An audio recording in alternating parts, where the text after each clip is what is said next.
खुलुमबाय गोजोन फुंबिलिनि गासैबो बडलेण्ड बुब्लिनि अनसायगिरिफोरखौ बरायग्रोबाय। दिनै समबारनि फानजामुथिखौ फरायथिन लादों आं रबिन बसुमतारिया।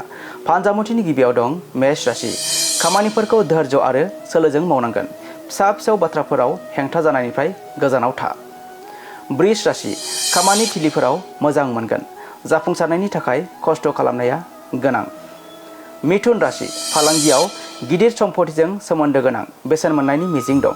सावरायलायनाया जाफुंसार जागोन। कर्कट राशि। सोरनिबा हेफाजाबजों जाफुंसारनायनि गोदान लामाया गेवगोन। गोजौ सोलोंथायाव मुलाम्फा जागोन। सिंह राशि। समाजारि महरै मान सन्माना बांगोन। रांखान्थियारि थासारिया गोख्रों जागोन। कन्या राशि। मोजां खाबु मोननायनि मिजिं दं। फालांगियारि बिथिंनि रायज्लायनाय समाव धैर्य लाखिनांगोन। तुला राशि। धोरोमारि हाबाफोराव गोसो गुदुं जागोन। रांखान्थियारि बिथिङाव जाफुंसार जानो हागौ। वृश्चिक राशि। नोंथाङा खाफालनि हेफाजाब मोननो हागौ। साख्रियाव दावगानाय आरो फालांगियाव मुलाम्फा जानायनि खाबुफोर दं। धनु राशि। आद्रा थानाय हाबाफोरखौ सोरनिबा हेफाजाबजों फोजोबनो हागोन। साना मोजां जागोन। मकर राशि। धोन आरजिनाय आरो जिउ राहानि जेंनाफोरखौ सुस्रांनायनि मिजिं दं। गोसोआरि नारसिनथायनिफ्राय उदां जागोन। कुम्भ राशि। खहाया मुलाम्फायाव सोलायनो हागौ।